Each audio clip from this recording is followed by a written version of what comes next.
أما بعد فأعوذ بالله من الشيطان الرجيم بسم الله الرحمن الرحيم يا أيها الذين آمنوا كتب عليكم الصيام كما كتب على الذين من قبلكم لعلكم تتقون صدق الله مولانا العظيم وصدق رسوله النبي الكريم ونحن على ذلك لمن الشاهدين والشاكرين والحمد لله رب العالمين اللهم صل على سيدنا مولانا محمد النبي الأمي وعلى آله وسلم تسليما كثيرا كثيرا اللهم رب الحل والحرام ورب البيت الحرام ورب الركن والمقام أبلغ روح سيدنا مولانا محمد منا السلام.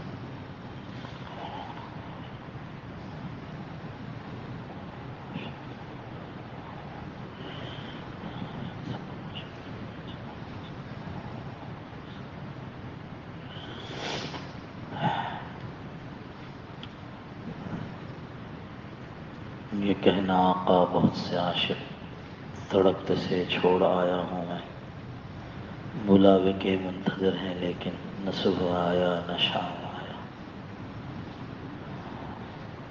ہمارے حضرت رحمۃ اللہ علیہ کو یہ نعت بہت پسند تھی.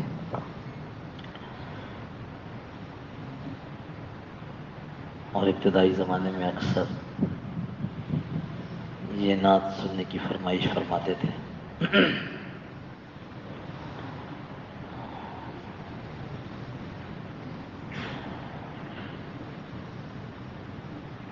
یہ بلاوے کی چیزیں ہیں،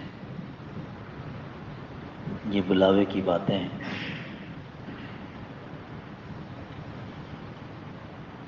پرانے زمانے کا قصہ لکھا ہے حضرت شیخ الحدیث رحمۃ اللہ علیہ نے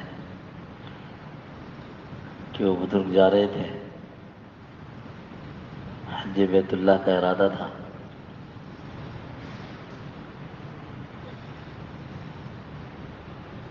تو دیکھا کہ اسی رستوں کے رستے بن جاتے تھے چلتے چلتے، تو اسی رستے پہ ایک اور بچہ ملا.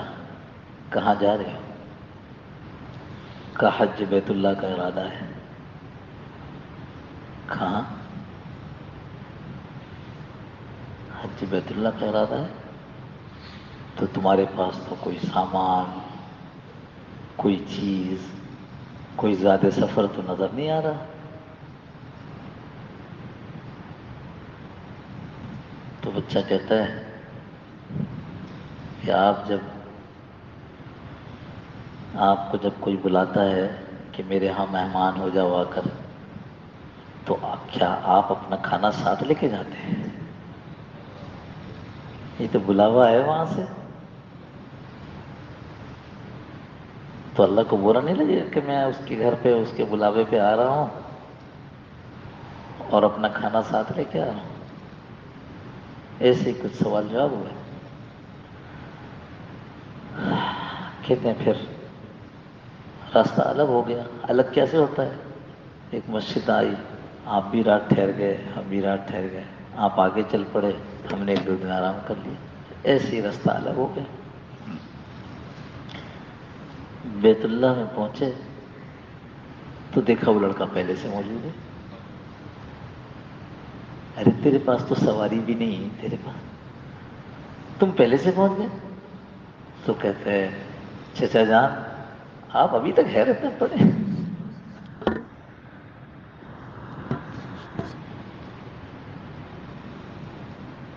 یہ نظام تو اللہ کے ہاں سے خود چلتا ہے. کس کو بلانا ہے، کس کو نہیں بلانا، کس کو کب بلانا ہے. ہمارے حضرت رحمۃ اللہ علیہ نے اپنے شیخ حضرت مولانا عبد المالک صدیقی صاحب رحمۃ اللہ علیہ کا قصہ سنایا کہ ایک سال حج پر نہیں گئے تو حضور صلی اللہ تعالی علیہ وسلم کی زیارت ہوئی. عبد المالک اس دفعہ آپ ہمارے پاس نہیں آئے. کیا لوگ تھے.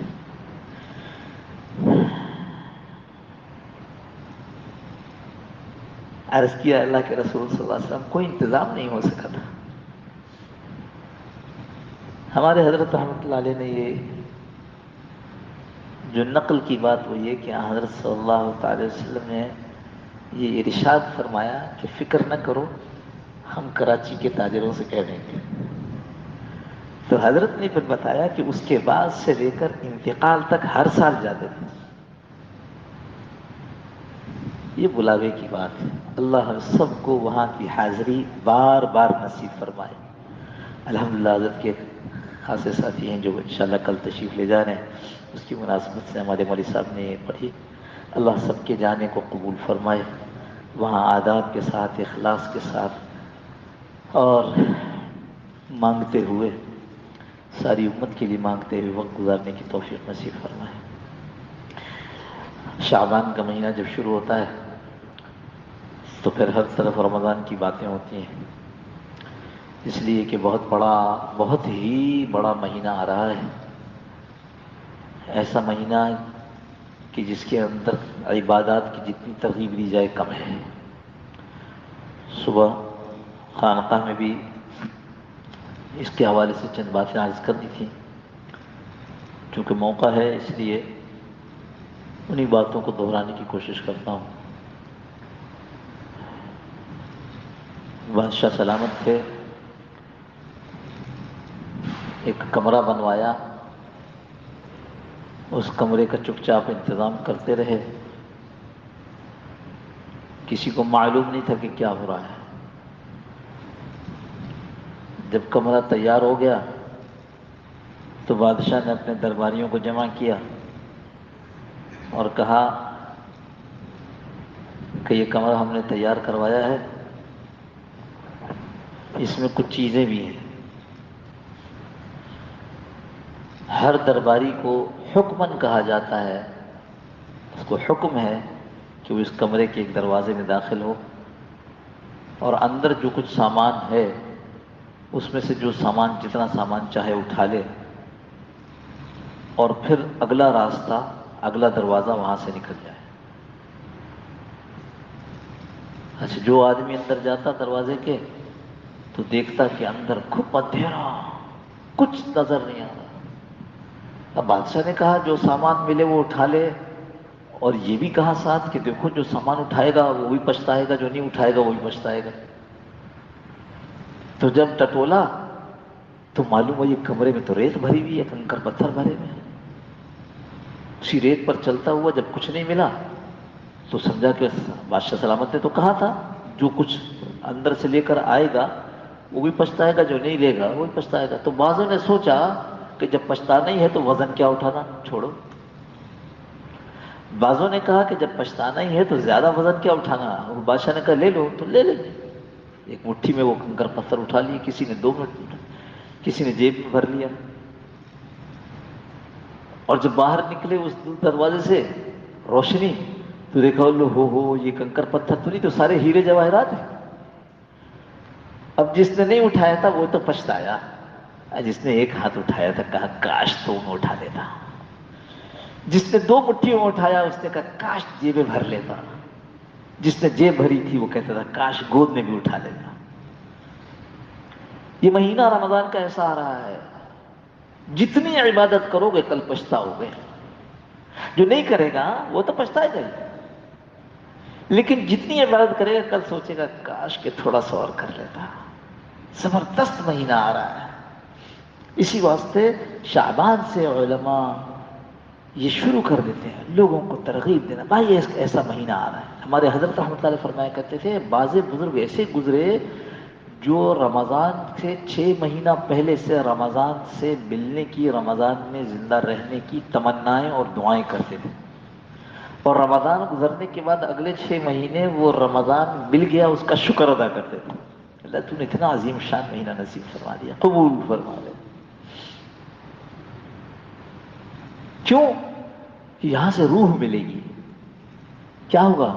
لعلکم تتقون، تقوی حاصل ہو جائے گا، سارے کاموں کی روح،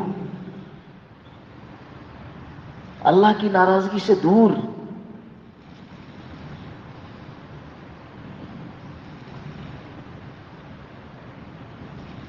تو یہ تقوی کتنے رمضان ہمارے گزر گئے بھائی، 15 20 25 بلوغت کے بعد 30 35 40 اتنے رمضان گزر گئے ابھی تک تو تقوی آیا نہیں. کیوں نہیں آیا بھائی؟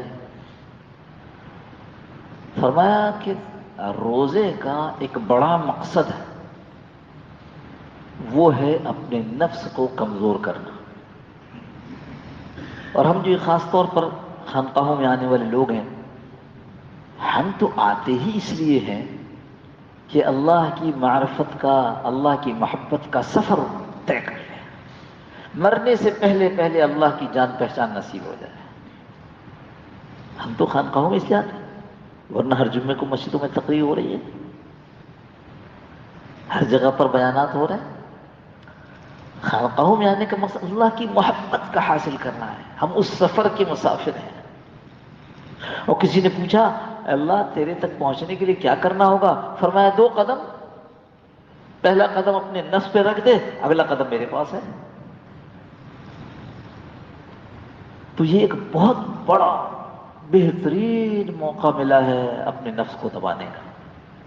حضرت تھانوی رحمۃ اللہ علیہ نے ارشاد فرمایا کہ نفس کو کمزور کرنے کی جو ترکیبیں، جو ہتھیار، جو چیزیں ہیں، ان میں سب سے اہم وہ ہے نفس کو بھوکا رکھنا، فاقہ۔ جتنا نفس بھوک سے ڈرتا ہے اتنا کسی چیز سے نہیں ڈرتا۔ جتنا کمزور نفس ہو جاتا ہے بھوک فاقے کی وجہ سے، اتنا کسی چیز سے نہیں ڈرتا۔ حضرت تھانوی رحمۃ اللہ علیہ کا تو لفظ ہے اکسیر اعظم ہے، ایسی دوا، ایسا علاج ہے اعظم، بڑا زبردست علاج ہے اپنے نفس کا۔ یہ ہمارا مسئلہ کیا ہے؟ ہمارا مسئلہ یہ ہے کہ ہم اس خوف سے کہ بھوک لگے گی، یہ خوف ہے، ایک اندیشہ ہے، سارا دن بھوکا رہنا ہے، لہذا بڑا اہتمام سحری کا۔ وہ ابھی سے ڈھیر لگ گئے ہیں دکانوں میں، کھجرا پھیری نظر آ رہا ہے، ہاں وہ بھی ہونا چاہیے، اور پراٹھے بھی ہونے چاہیے، بھوک لگ سکتی ہے بھائی۔ اور بعض لوگ لسی بھی ہونی چاہیے بھائی، بھوک لگ گئی تو کیا ہوگا، سب کے پیاس لگ گئی تو کیا ہوگا۔ اس خوف سے کہ دن میں بھوکا رہنا ہے، خوب ڈٹ کر عام حالات سے بھی زیادہ سحری میں کھا لیا، اور چونکہ بھوکے رہے ہیں تو دوپہر کا کھانا بھی نہیں کھایا تھا ہم نے تو شام کی چائے بھی نہیں پی تھی، تو ہم تو بہت ہی وہ بھوک میں رہے ہیں۔ لہذا اس بھوک کی تلافی کے لیے ماشاء اللہ افطار میں پھر خوب،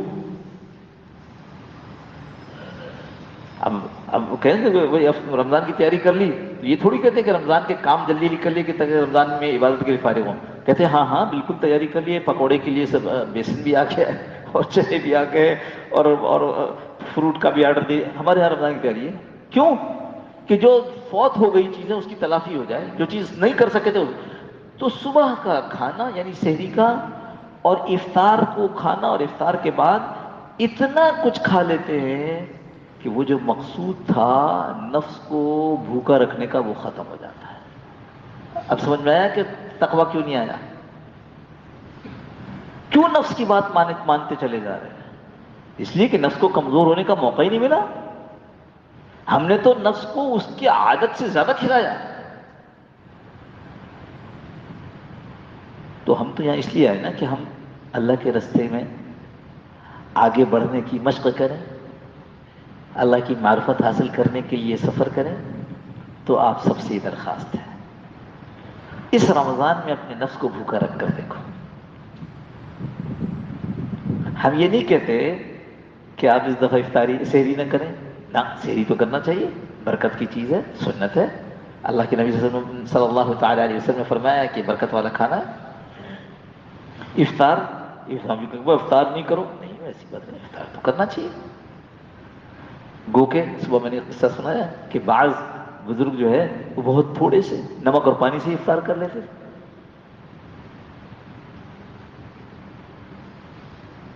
اور بزرگوں کا قصہ سنا ہی دیتا ہوں کہ سفر کرتے ہوئے، چونکہ ہوٹل وقت ہوتے نہیں تھے، سفر کرتے تھے، کسی گاؤں سے گزر رہے ہیں، اب مغرب کا ذرا سا قبل وقت ہے، زیادہ وقت ہے نہیں، لہذا اسی مسجد میں ٹھہر گئے۔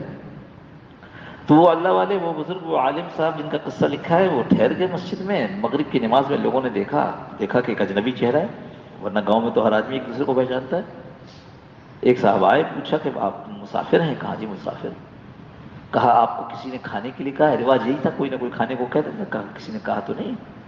کہا اچھا میں لے کر کے آتا ہوں، اگر آپ سے کوئی پوچھے تو بتا دینا کہ انتظام ہو گیا ہے۔ کھانا لے آیا، کھا لیا۔ صبح کام پر چلے گئے لوگ اپنے اپنے کھیتوں کے اندر۔ مغرب میں جب سب حاضر ہوئے تو دیکھا کہ مولوی صاحب پھر موجود ہیں۔ تو ان سے کہا کہ آپ گئے نہیں؟ کہاں، وہ ابھی رکنا ہے مجھے۔ تو اس نے کہا کسی نے کھانے کا کہا تو نہیں کرنے کا؟ تو کہ میں لے کر آتا۔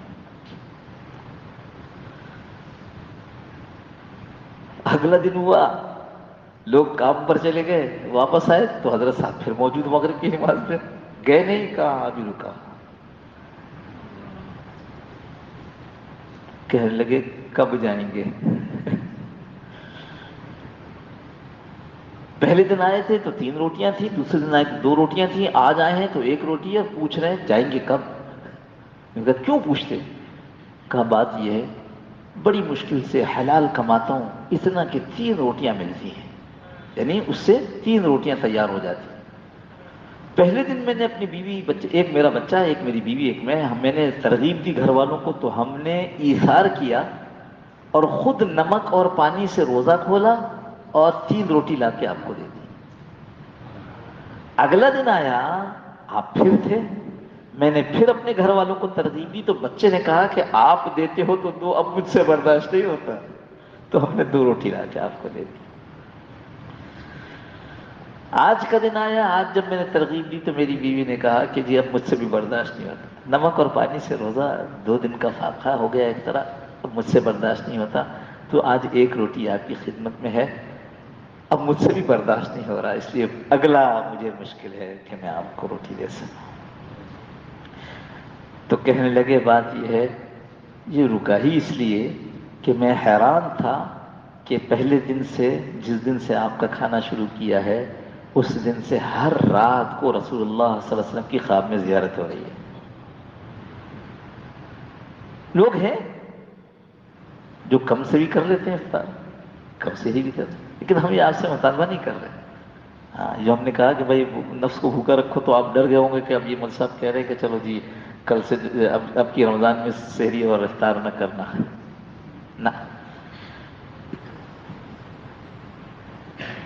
تقاضا یہ ہے کہ اب اس دفعہ کے رمضان میں تقوی حاصل کرنے کی نیت سے اپنے نفس کو بھوکا رکھیں گے، اور اس کا طریقہ یہ اختیار کریں گے کہ سحری اور افطاری میں 1 لقمہ کم کر دیں گے۔ ایک دن 1 لقمہ کم کریں گے، دوسرے دن 1 لقمہ کم کریں گے، تیسرے دن 1 لقمہ کم کریں گے، 1 لقمہ کم کریں گے، اور یہ دیکھیں گے کہ کس دن بھوک لگنا شروع ہوئی ہے۔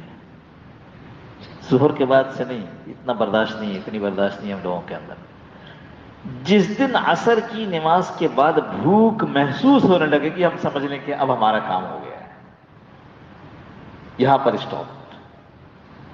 یہ ہے وہ کھانے کی مقدار جس میں سحری بھی ہو رہی ہے، افطاری بھی ہو رہی ہے، اور میرے نفس پر ضرب بھی پڑ رہی ہے۔ مشکل ہے،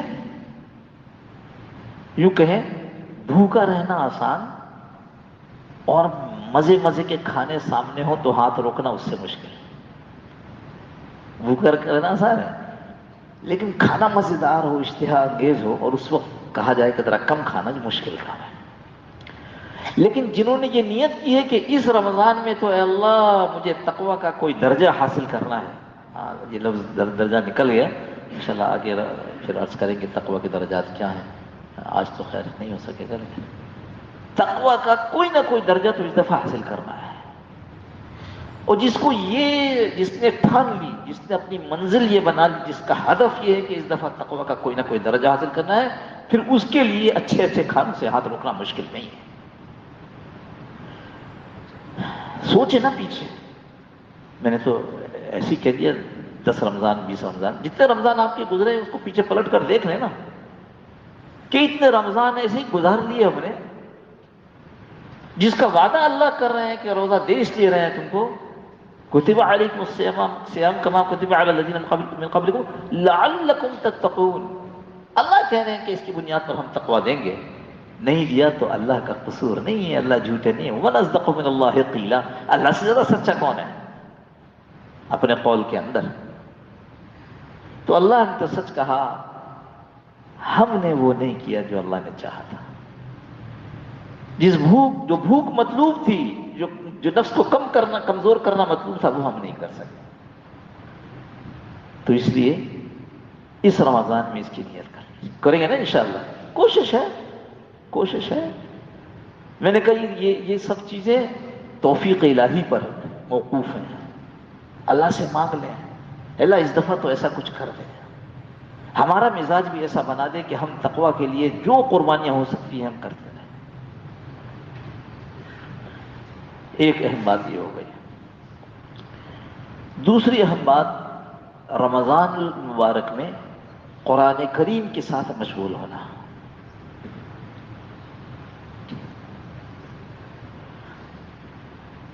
چونکہ ہم قرآن کریم کے ساتھ مشغول ہونے کے واقعات جب سنتے ہیں تو ان واقعات میں یہ آتا ہے کہ فلاں بزرگ تھے، وہ ہر 3 دن میں قرآن کریم ختم کر لیتے تھے،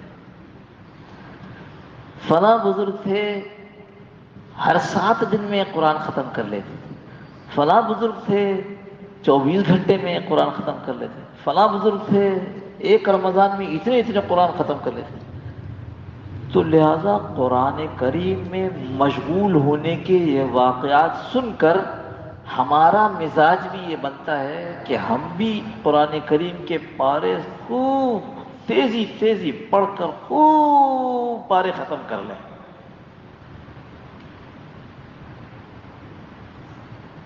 اب خوب پارے ختم کرنے کے چکر میں نہ آداب کی رعایت ہے، نہ مخارج کی رعایت ہے، نہ وقف کی رعایت ہے، پڑھ رہے۔ میں مثال دیتا ہوں، کسی کو کہیے کہ یہ ایک ڈبہ لایا ہوں، اس کے اندر 1 درجن بڑے خوبصورت گلاس ہیں، نازک بھی ہیں، اس پر کام بھی اچھا بنا ہوا ہے، دیکھیں گے طبیعت خوش ہو جائے گی۔ کہتے ہیں ہاں بھائی لاؤ، کھول کے ذرا دکھاؤ۔ وہ کھولا تو وہ 1 درجن گلاس واقعی خوبصورت شیشے کے اوپر تھے اور کام بھی اس پر اچھا ہوا تھا، لیکن وہ سب ٹوٹے ہوئے ہیں۔ اور ایک مٹی کا کٹورا ہو لیکن وہ ثابت ہو، وہ کسی کو آپ دیں گے تو وہ نفع مند ہوگا۔ بہت سارا قرآن پڑھنا یہ مقصود نہیں ہے، قرآن کریم کے ساتھ مشغولی مقصود ہے، اس کے ساتھ مشغول ہونا مقصود ہے، مشغول ہونا۔ لہذا اگر کوئی صاحب بہت تیز پڑھ کر 1 گھنٹے میں 1 پارہ پڑھتے ہیں اور وہی صاحب اس کا اہتمام کر لیں کہ بھائی اب میں اچھی طرح پڑھنے کے واسطے آہستہ آہستہ پڑھوں گا، تو 1 گھنٹے میں بیچارے آدھا پارہ پڑھ لیتے ہیں، یقین کیجئے یہ آدھا پارہ زیادہ قیمتی ہے، اس لیے کہ آپ 1 گھنٹہ قرآن سے مشغول تھے۔ میں نے عرض کیا نا، وجہ کیا بنتی ہے کہ جب یہ واقعات قرآن سے مشغولی کے چلتے ہیں تو اس میں جو واقعات بزرگوں کے چلتے ہیں وہ یہ کہ اتنا قرآن ختم کیا۔ بھائی وہ تو وہ تھے جو قرآن پڑھتے تھے تو سمجھ رہے ہوتے تھے کہ کیا پڑھ رہے ہیں۔ تو اس لیے اچھا، جو سمجھ کر قرآن پڑھ رہے ہوتے ہیں ان کا جی بھی لگ رہا ہوتا ہے، ہم چونکہ پڑھ رہے ہوتے ہیں ہمیں تو سمجھ میں نہیں آ رہا کیا ہم پڑھ رہے ہیں، تو بہت جلدی طبیعت اکتا جاتی ہے۔ اس لیے میں نے جیسے کہا نا، ہم تو خانقاہوں والے لوگ ہیں، ہم تو اس کی ترکیبیں بتائیں گے کیسے کرنا ہے، کیونکہ ہم یہ چاہتے ہیں کہ ہم سمیت ہر آدمی اس سفر کو ایسا طے کرے کہ اللہ پاک اس کو مرنے سے پہلے اپنا دوست بنا لے، ولی بنا لے۔ تو قرآن سے مشغولی کا طریقہ ہے، قرآن کو جو وقت دینا چاہتے ہیں یا دینا چاہیے اس وقت کو تقسیم کر لیں. ایک حصہ قرآن کریم کی دیکھ کر تلاوت کرنا، اور جیسے عرض کیا میں نے آرام آرام سے تلاوت کرنا. بالکل خوف نہ کھائیے کہ لوگ کہتے ہیں کہ میرا آج 10 سپارہ ہو گیا، میرا تو ایک ہی ہوا. کوئی بات نہیں، مگر آپ نے ایک جو پیش کیا ہے خدا کے حضور میں وہ بہت شاندار طریقے کا پیش کیا. بالکل اس کا غم نہ کھائیے. یہ عرض کر رہا ہوں کہ اس سے اکتاہٹ ہوتی تو قرآن کریم مشغولی کیسے ہو. اب دوسرا حصہ کر لیجیے.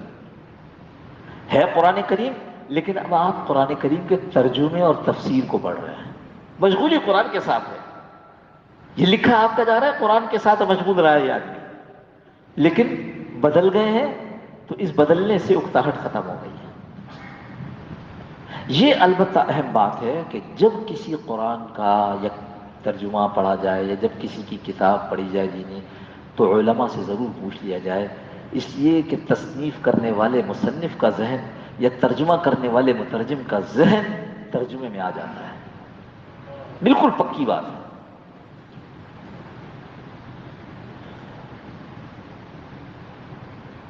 ایک صاحب نے قرآن کریم کی تفسیر لکھی ہے. وہ صاحب انگریز کے زمانے میں تھے، اور انگریز جب مسلمانوں کی کسی بات کا مذاق اڑاتا تو وہ اس کا اپنی طرف سے جواب دیتے تھے. بیچارے نادان دوست. انگریز نے کہا کہ یہ کیسی بات کرتے ہیں کہ ایک رات میں یہاں سے وہاں چلے گئے بیت المقدس اور اسی رات کے اندر واپس بھی آ گئے. تو انہوں نے اپنی تفسیر میں لکھ دیا کہ یہ تو خواب کا واقعہ تھا. ہے تفسیر.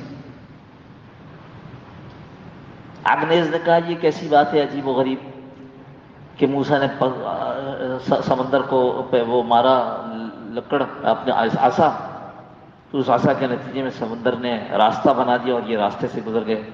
تو اب وہ تفسیر میں لکھتے ہیں موسیٰ علیہ السلام نے جب عصا مارا تو سمندر میں طغیانی آ گئی، اور طغیانی ایسے آئی کہ ایک لہر ادھر ایک لہر ادھر ہوئی، راستہ بن گیا، جلدی سے یہ گزر گئے. پھر جیسے ہی فرعون آیا وہ لہر واپس تو آنی تھی، واپس آ گئی. انا للہ و انا الیہ. کچھ قدرت خدا کی بھی ہے، ہاں قوت اللہ کی بھی ہے. وہ چاہے تو سمندر میں راستے بنائے اور چاہے تو سمندر میں بنے ہوئے راستے کے اندر لوگوں کو ڈبا دے. اب وہ چاہے ڈبانے میں وہ سمندر کا بھی محتاج نہیں ہے. لفظ ڈبانا استعمال کر رہا ہوں شاید اب سمجھ میں آ جائے کہ قارون کو سمندر میں نہیں کہاں ڈبایا ہے، زمین میں. اس کو ہم نے دھسایا کا لفظ استعمال کیا کہ وہ دھستا چلا جا رہا ہے، قیامت تک دھستا رہے گا. تو اس لیے اب خدا کے لیے ہر کسی کی تفسیر ہر کسی کا ترجمہ نہیں. ایسی کئی مثالیں میں نے صبح دی ہیں، لیکن چونکہ وقت نہیں ہے اس لیے یہاں مثالیں اور نہیں دوں. 3-4 مفسرین کی مثالیں میں نے صبح دی ہیں. تو سب سے محفوظ تفسیر حضرت مفتی شفیع صاحب رحمۃ اللہ علیہ کی معارف القرآن ہے. معارف القرآن کے نام سے 2 تفسیریں ہیں. ایک ہے مفتی شفیع صاحب رحمۃ اللہ علیہ کی، اور ایک حضرت مولانا ادریس کاندھلوی رحمۃ اللہ علیہ کی، جو شروع تو انہوں نے کی اور ختم ان کے بیٹے مولانا عبد المالک رحمۃ اللہ نے کاندھلوی رحمۃ اللہ نے کی. لیکن یہ حضرت مولانا ادریس کاندھلوی صاحب رحمۃ اللہ علیہ بڑے بزرگوں میں سے تھے، بہت بڑے علامہ تھے. ہمارے حضرت رحمۃ اللہ علیہ مولانا محمد صاحب رحمۃ اللہ علیہ کے استاد تھے. تفسیر ان کی بھی زبردست ہے، لیکن وہ مشکل تفسیر ہے. نکتے بہت مشکل نکات اس میں بیان کیے، اور عربی گرامر پر بہت بحث کی ہے. مفتی شفیع صاحب رحمۃ اللہ کی تفسیر ایسی ہے جو کہ ہم آپ پڑھیں اور اس کو سمجھ بھی نہیں. تو میں نے کیوں کہا کہ محفوظ ہے؟ اس لیے کہا کہ حضرت مفتی شفیع صاحب رحمۃ اللہ نے اس تفسیر کی ابتدائیہ میں یہ بات لکھی ہے کہ اس تفسیر کے اندر الحمدللہ اللہ کا شکر، کہ اللہ کا شکر ہے اس تفسیر کے اندر کہیں بھی میرا کوئی جملہ نہیں ہے. ارے تو کس کا جملہ ہے پھر؟ کیسی تفسیر کی؟ کہا یہ جو آیت ہے اس آیت کی تفسیر رسول اللہ صلی اللہ علیہ وسلم نے کیا کی وہ لکھ دی. رسول اللہ صلی اللہ علیہ وسلم سے اس آیت کی تفسیر نہیں ملی، صحابہ نے کیا کی وہ لکھ دی. اور صحابہ سے نہیں ملی تو صحابہ کے شاگردوں نے تابعین نے کیا کیا وہ لکھ دی. لہذا اس تفسیر میں میرا کوئی حرف نہیں ہے. یہ اس لیے کہہ رہا ہوں محفوظ تفسیر ہے. ترجمہ پڑھنا ہے، آسان ترجمہ قرآن ہے، مولانا مفتی تقی صاحب عثمانی دامت برکاتہم کا ترجمہ ہے، پڑھیں۔ تو عرض یہ کر رہا ہوں کہ یہ جتنی دیر اس میں لگے رہے قرآن کے ساتھ مشغول رہے ہیں۔ اور قرآن کے ساتھ مشغولی کا تیسرا حصہ یہ ہے کہ قرآن کریم کی چھوٹی چھوٹی صورتیں اور بزرگ آیتیں، جن آیات کا ثواب بہت ہے، ان کو زبانی یاد کیا جائے، یہ بھی قرآن کریم کے ساتھ مشغولی ہے۔ میں اس لیے بدل بدل کر کہہ رہا ہوں کہ اکتاہٹ طبیعت میں نہیں پیدا ہو۔ حضور صلی اللہ علیہ وسلم کی حدیث کا مفہوم ہے کہ میں چاہتا ہوں، میری تمنا ہے کہ میرے ہر امتی کے سینے میں کون سی صورت ہو؟ سورہ یاسین۔ موقع ہے، آپ سورہ یاسین یاد کر رہے ہیں اور آپ کی مشغولی کس کے ساتھ ہے؟ قرآن کے ساتھ ہے، آپ قرآن کو وقت دے رہے ہیں۔ اور چوتھا، ان لوگوں کے لیے جنہوں نے قرآن کریم کو تجوید سے صحیح مخارج کے ساتھ نہیں پڑھا، وہ اپنی مسجد کے امام صاحب، قاری صاحب، کسی سے وقت لے کر کے آدھا گھنٹہ ان کے ساتھ بیٹھ کر اپنے قرآن کو درست کرنے کی محنت کریں، یہ بھی قرآن سے مشغولی ہے۔ پڑھتا رہے گا نورانی قاعدہ، لیکن فرشتے لکھ رہے ہوں گے یہ قرآن کے ساتھ مشغول تھا۔ تو رمضان میں قرآن کے ساتھ مشغول ہونا ہے، خوب ہونا ہے، لیکن ایک اکتاہٹ سے بچنے کے واسطے آپ کو یہ ترتیب بتا دی کہ اتنے قسم ہیں جس میں آپ مشغول ہوں گے تو قرآن کریم کے ساتھ مشغولی رہے گی۔ اور اخیر میں اپنے حضرت رحمۃ اللہ علیہ کی یہ بات نقل کر دوں کہ اگر لمبی لمبی نمازیں نہ ہو سکیں، بہت دیر تک تلاوت نہ ہو سکے، بھوکا بھی نہیں رہا جا رہا، چلو کوئی بات نہیں، ایک بات طے کر لو کہ اس پورے رمضان میں ہم ایک گناہ بھی نہیں کریں گے۔ بہت دیر تک تلاوت نہیں کر سکے ہم، بہت زیادہ نمازیں نہیں پڑھ سکے ہم، بہت بڑی بڑی لمبی عبادتیں نہیں کر سکے ہم، لیکن یہ اطمینان ہے کہ یہ وہ رمضان گزرا جس رمضان کے اندر میں نے ایک گناہ بھی نہیں کیا۔ ہمارے حضرت رحمۃ اللہ علیہ کبھی کبھی عید کے موقع پر یہ فرما دیا کرتے تھے کہ کسی بزرگ نے یہ فرمایا کہ جو دن تمہارا بغیر کسی گناہ کے گزر گیا، وہ یا سمجھو آج کا دن رسول اللہ صلی اللہ علیہ وسلم کے ساتھ گزر گیا۔ اتنی بڑی بات فرمایا کرتے، کسی بزرگ کا قول نقل فرماتے تھے عید کے حوالے سے، وہ دن عید کا ہے جس دن تم نے کوئی گناہ نہیں کیا، پھر اور عید کون سی اور عید کون سی، ایک یہ فرما دیتے۔ تو اس لیے اس کو طے کرنا ہے، بالکل کسی قسم کا گناہ نہیں کریں گے۔ اچھا گناہ ہوتا کیسے؟ باہر سے ہوتا ہے؟ گناہ تو اپنے اعضاء سے ہوتا ہے، تو اپنے اعضاء کو پابند کرنا ہے۔ ہاتھوں سے گناہ ہوتا ہے، ہاتھ کو پابند کرنا ہے، روکنا ہے چیزوں سے۔ گرمی کا زمانہ ہوگا رمضان میں، بڑی لڑائیاں دیکھتے ہیں کبھی کبھی، جب شہر سے گزرے اپنے گھر کی طرف جائیں تو راستے میں 2-3 جھگڑے سڑک پر نظر آ رہے ہوتے ہیں۔ پہلے سے طے کرنا ہے، ہم نے کرنا ہی نہیں ہے۔ اللہ کے نبی صلی اللہ علیہ وسلم نے ارشاد فرمایا اگر کوئی دوسرا کرے تو تم کہہ دو کہ میرا روزہ ہے، میں نہیں لڑتا تم سے، ہاں میرا روزہ ہے۔ مگر زیادہ گناہ جو بے فکری میں ہو جاتے ہیں وہ ہیں جو زبان کے گناہ ہیں، جو آنکھوں کے گناہ ہیں، جو کانوں کے گناہ ہیں۔ میں صبح نقشبندی سلسلے کا ایک وہ شعر پڑھ رہا تھا، لب بندو چشم بندو گوش بند، لب بند ہونٹ بند باتیں نہیں، چشم بند آنکھیں بند دیکھنا نہیں، گوش بند کان بند سننا نہیں، لب بندو چشم بندو گوش بند گر نہ بینی سر برما بخند۔ اگر آنکھ ہونٹ بند رکھے، اپنے منہ بند رکھا، آنکھیں بند رکھی، کان بند رکھے، گر نبینی سر حق، اگر اس کے بعد تم پر حق تعالیٰ کی جو راز دنیا میں پھیلے ہوئے ہیں یہ راز تم پر نہ کھولے تو مجھ پر ہنسنا۔ اب کیا کریں پھر اس کے لیے؟ ہونٹ بند کر لیں تو کام کیسے چلے گا؟ ہاں جی، آنکھیں بند کر لیں تو کام کیسے چلے گا؟ کان بند کر لیں تو کام کیسے چلے گا؟ تو اس میں علماء اولیاء مشائخ سمجھاتے ہیں کہ ہونٹ بند ہوں کس سے؟ باتوں سے سوائے خیر کی باتیں،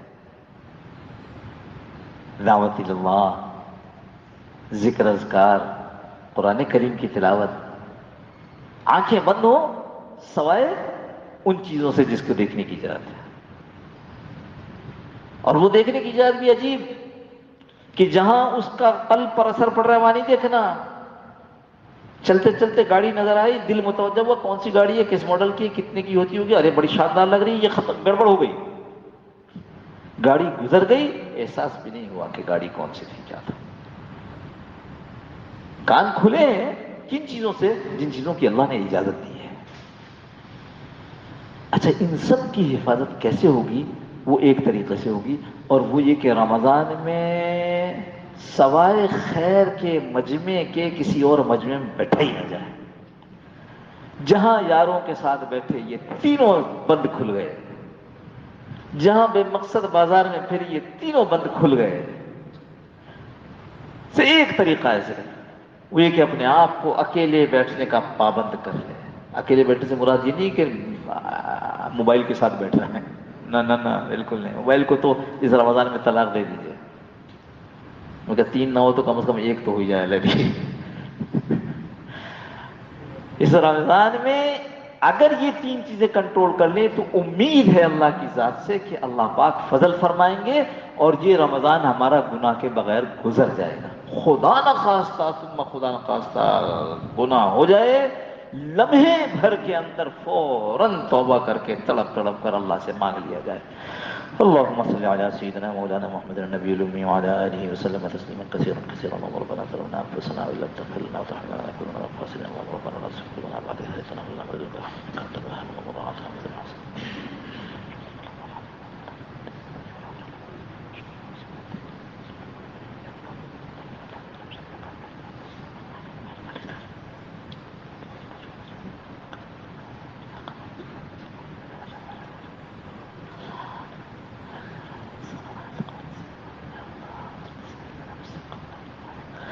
اللهم ربنا تقبل منا إنك أنت السميع العليم وتب علينا يا مولانا إنك أنت التواب الرحيم. وصلى الله تعالى على خير خلقه محمد وعلى آله وصحبه أجمعين برحمتك يا أرحم الراحمين. ایک اعلان سن لیجئے، غلطی ہو گئی، مجھے دعا سے پہلے اعلان کر دینا چاہیے تھا.